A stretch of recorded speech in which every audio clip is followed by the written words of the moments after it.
Hi, it's Fias Tarot. Hello, all signs. So, messages, energy check-ins, prediction, gabay, kung anong ating makita, yun ang ating babasahin, okay? Pero syempre, again, before tayo mag-start, kung hindi ka pa nakakapag-subscribe, please do subscribe and hit the notification bell para lagi po tayo maging updated sa mga mangyayari pa lang. And ganun rin po pagdating sa ating mga charms. Okay, ito yung isa natin, yung ating cord cutting, yung pangtanggal po ng alat, pangtanggal ng MALAS sa buhay, sa bahay, sa business, panglahatan. Okay, so tatanggalin nito yung mga nakatali energetically. Okay, nakatali sa iyo energetically na nagbibigay ng bigat sa buhay mo. Okay, ganun din sa business, sa bahay, maramdaman nyo yan, okay? Ang hina ng pasok ng blessings, ang bagal, walang nangyayari, kahit gaod ka ng gaod, yan, oo, so, yeah, it's time na, naalisin ng blockages, so, yun po yun ang kanyang job description, mag-alis ng blockages, mag-cut ng mga nagbibigay sa iyo ng bigat. Okay? And syempre, yung ating 2-in-1 Love and Money Bracelet, ang ganda nito in person. Okay? Meron tong citrine stone na ginagamit madalas ng mga nagbi-business. Dahil ang citrine stone po ay sa pera. Okay? Money magnet po yun. Oo, yung atin pong mga citrine stone dyan. Okay? Madalas makikita nyo sa mga may mga business, ginagamit nila as jewelries, mga ganyan po. Now, kung lalaki ka, gusto mo nito, pwede naman, lagyan mo lang sa red pouch. No problem. Okay? And, itong ating granter necklace. So, si granter naman, yung taga-grant, okay, ng inyong mga minamanifest. Okay? And tagapagbigay ng surprises at least twice per week. So, ito po ang advice ko. Kung itong pa-purchase nyo, kahit alin dito sa dalawa, kung pa-purchase nyo yan, dapat may kasamang ganito. Okay? Or, evil eye protection. Advice ko lang naman yon. Hindi ko naman sinabing, hoy, bumili ka or hoy, mag-purchase ka. Okay? Advice ko lang yon. Option nyo kung kayo ba ay kukuha or what. Okay? Pero kasi yun nga, para hindi sayang yung ibibigay nitong dalawa. Okay? Para hindi sayang, hindi nabablock. Okay? Hindi kasi natin alam kung may mga blockages kayo. Yun ang isang problem. Hindi po ba? And yeah, yung ating mga evil eye protection, sa mga simpleng evil eye na ibinabato sa atin, pwede kayo maproteksyonan. Okay? So, sa frequency pa lang, nandun na yun. Nandun na yung harang ni evil eye protection. Sa ating frequency po kasi, unang dumadaan yung mga evil eye na yan. Doon yan tumatama. Hindi yan mismo sa'yo. Doon yan sa frequency. And, pag tumama yun doon, tsaka yan magmamanifest sa'yo. Okay? Ganun po.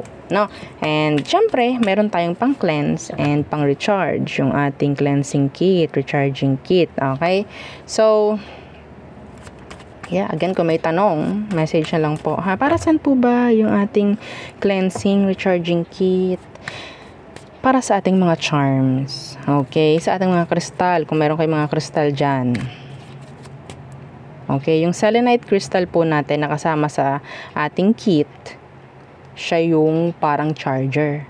Okay, siya po yung parang charger. Hindi na kayo maghihintay ng full moon or kung ano man para mag-recharge, para mag-cleanse, parang ganyan. Okay, so let's see. Let's start with air signs, Gemini, Libra, and Aqua.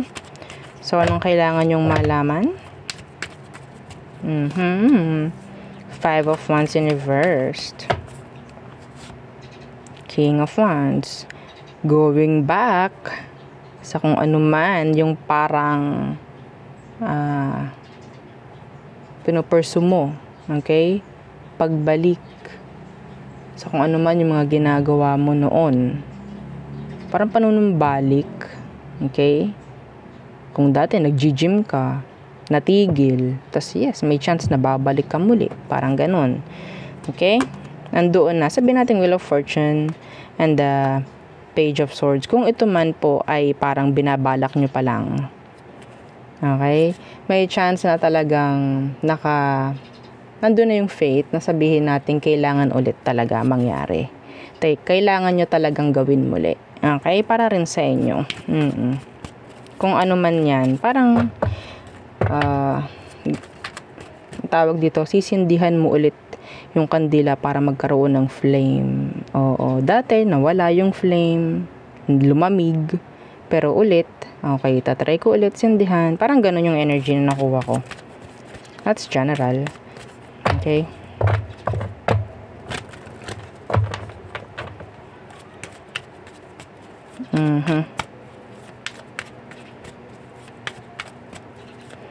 Iba dito, babalik ulit sa kung anong passion nila. Star. And Page of Wands in reversed.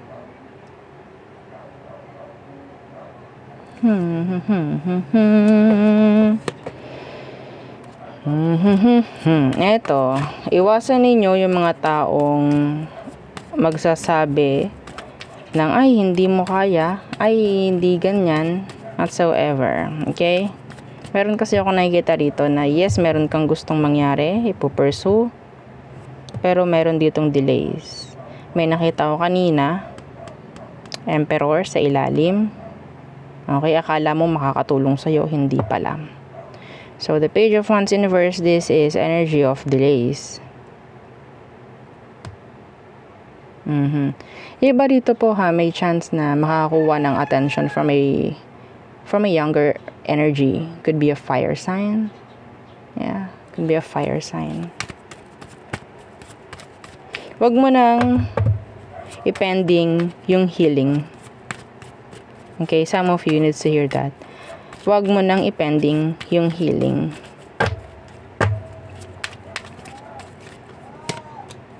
Six of Swords in reverse. Yeah. May magandang mangyayari dito. Something na pwedeng aayusin. Babalikan dahil aayusin. Pero may mafi-fix nga. May magiging magandang resulta. We have here the Six of Wands. That is victory. Okay. Something will come into fruition. Yeah. Something. Sabihin natin hindi ganon ka smooth flowing or hindi ganon ka comfortable yung mangyayari, pero in the end magandang mangyayari, magandang magiging resulta. Okay? So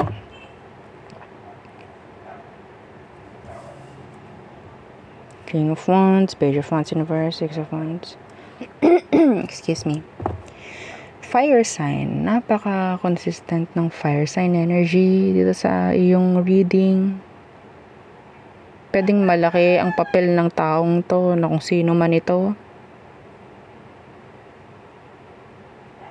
Gawin nyo silang motivation. Okay?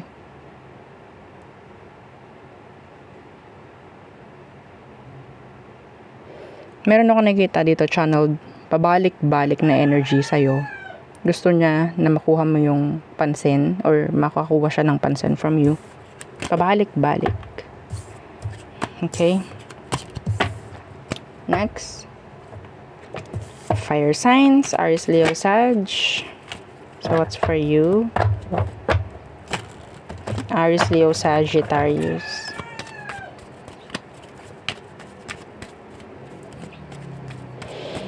Okay. Knight of Coins in reversed. The Five of Cups in the reversed.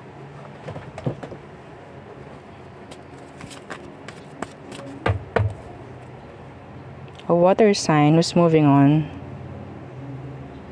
Water, Earth. Moving on.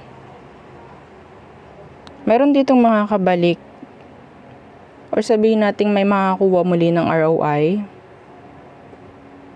Makukuha yung puhunan. Parang ganyan. Okay. Merong babalik ang puhunan. May makakuha ulit ng puhunan. Parang ganon. That's not for all. Pero, yeah. Justice inversed. The Five of Wands. So, sino dito ang merong mga tawag dyan? Issue pagdating sa legal. Meron ditong mga issue, drama. Let's see, anong meron? Anong kailangan mong malaman? There's imbalance here. Ano yan? Doon yung unfair na energy. Eight of Swords inversed. So, maybe some of you, kung ikaw itong parang e-enter pa lang sa ganyang sitwasyon, wag nyo nang subukin. Wag nyo nang pasukin. Okay? Kung alam yung illegal. Ha? Kung alam ninyong may legal issue yung inyong papasukin, wag na. Paano po namin malalaman? Masyadong halata na yung iba. Okay? Paganahin po ang utak. Lalo na, number 1, third party connection. Ha? Paganahin. Okay? Merong mga nakakapansin or may makakapansin, pero akala nyo wala. Pero may mga nakakapansin. And magkokosto ng maraming drama. Okay? Some of you, kung meron po, yun nga, may mga legal na issue, may mga kailangan kayong masagot, makakuha kayo ng kasagutan. We have here the Eight of Swords inversed. What else? Fire signs. Okay, Judgment. Judgment in reversed. Empress. Pagkakaroon ng magandang, sabihin natin, this is talking about longevity, pregnancy. Okay? Another chance of pregnancy. Some of you, progress, fertility. Okay? Pero kailangan ninyong may mga baguhin dito para mangyari yun. Baguhin ang nakasanayan, routine, stepping out of your comfort zone. Some of you, yes, andyan yung hindi maganda.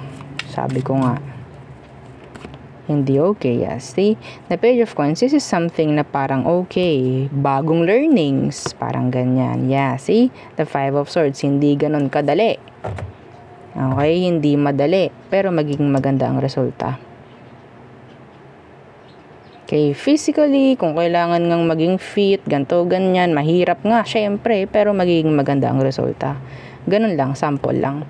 Okay, pero it's up to you kung saan pwedeng i-fit yung energy na yon. Okay, so there. Okay. Next is water signs. Cancer, Scorpio, and Pisces. Okay, hindi sila kita. Tabingi. Okay. Water signs. Cancer, Scorpio, and Pisces. So, what's for our water signs? Again, please don't forget to like, share, and subscribe. Okay. For our water signs, what's for you? Water signs. Water signs. Five of Wands inversed.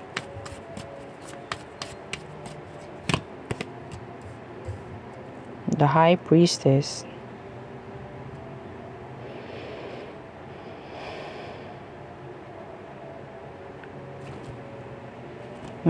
Somebody will reach out. Makikipag-ayos. Pero hindi nyo malalaman yung intention kasi yung action na gagawin niya is something parang hindi talaga open or hindi talaga transparent. Okay? Somebody will reach you out. Pwedeng makikipag-ayos, sabihin natin kung ano man ang kailangan sa inyo. Pero hindi mo makikita kasi hindi sila straightforward. Fire sign, Taurus. I'm hearing Taurus then. Okay? What else? This November, Lovers. Okay, so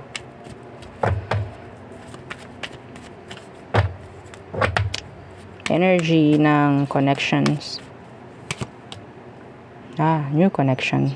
Some of you could end up having a connection with a Gemini or an Aquarius. Okay? This is online. Some of you may chance na magkaroon ng romantic connection. Okay? Online. This is online. Okay? Meron din ditong energy ng past person wanting to go back. Wanting na magkaroon kayo ng reconnection. Yeah.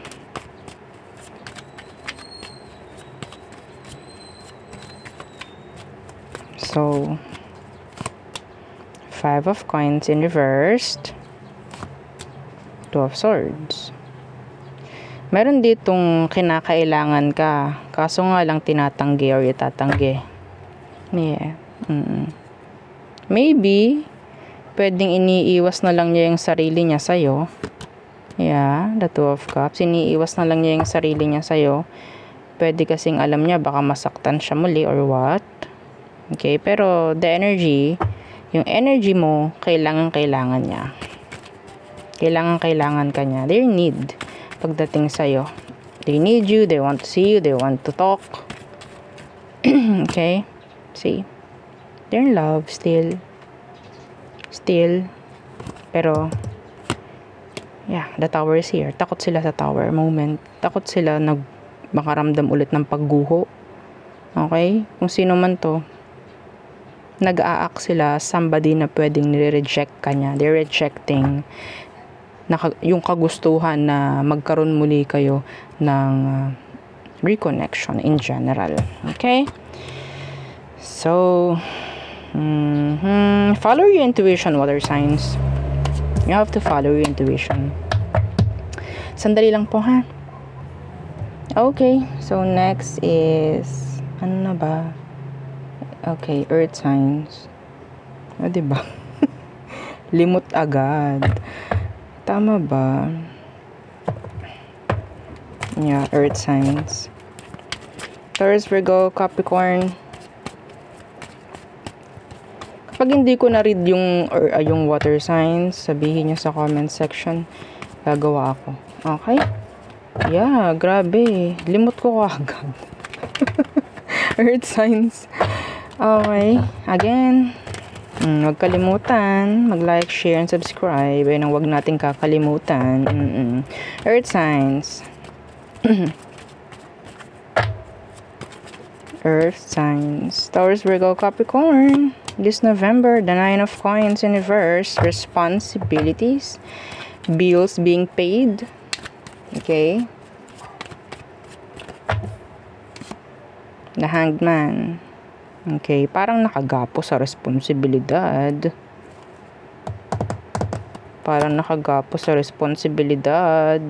Ang dami pa ring responsibilidad this November, mga earth signs.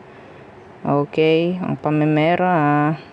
Parang labas ng labas. Some of you, may mga kailangan ng baguhin pagdating po sa pagmamanage ng pera. Okay? So, what else? Diba? What else? Some of you may chance na magkaroon ng pera this November, pero kailangan yung i-manage ng maganda. Huwag tayong yung parang one day millionaire. May energy na ganun. Okay, what else? Earth signs. 2 of swords in reversed. 10 of cups in reversed. Your family is giving you a lot of stress. Yeah, the Wheel of Fortune is here. Merong mga dapat ka nang ginagawa, earth signs. Yun nga lang, ang nagiging hadlang dito is kung anong meron sa environment mo. Ha? Yun ang parang pumipigil sa iyong pag-grow, sa iyong paglago. Yeah, the 10 of Wands in reverse. This is heavy na, mga earth signs. Kailangan nyo nang i-drop kung ano yung mga kailangang i-drop. You don't need to shoulder lahat-lahat. Okay?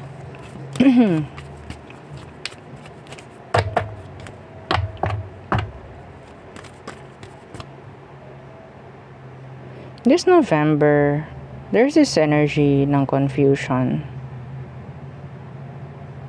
Okay?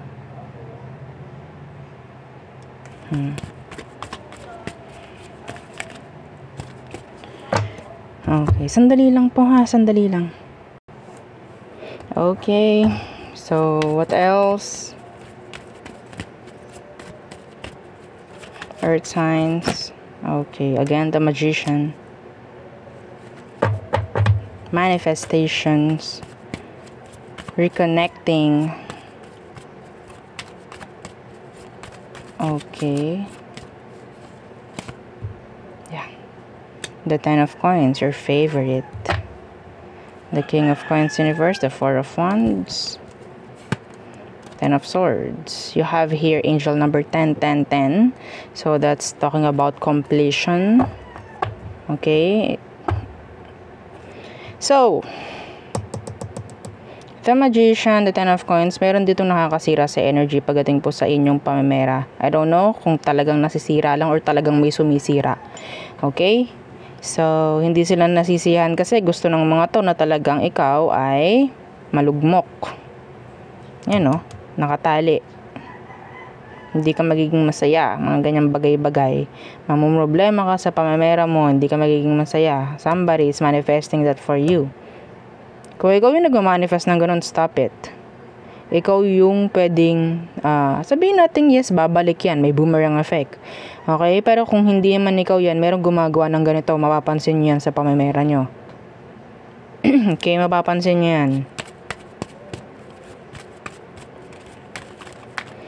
Anong dahilan?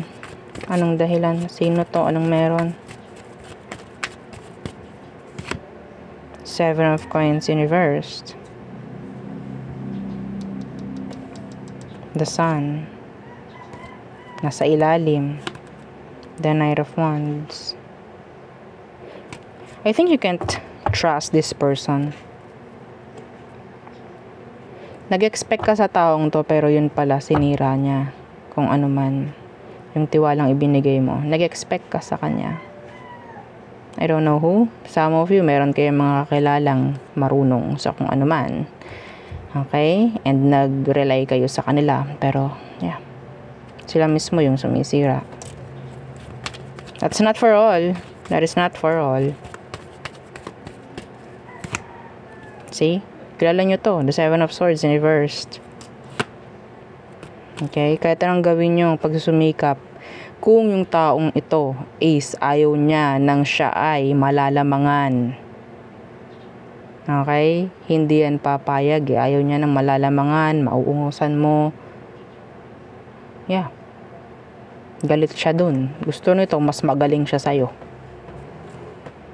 Nandun yung inggit. Nandun po yung inggit. Kasi some of them, kahit anong gawin nila, hindi nila makita, hindi nila makuha or magaya yung kaya mo. So, yun na lang ang tatargetin nila. Kung anong kaya nila. Anyway. So, there. Yun ang aking reading for you. All signs, again, please. Don't forget to like, share, and subscribe. And follow our FB page. And yeah, yung ating isang YouTube channel nasa description box below. Again, thank you. Goodbye.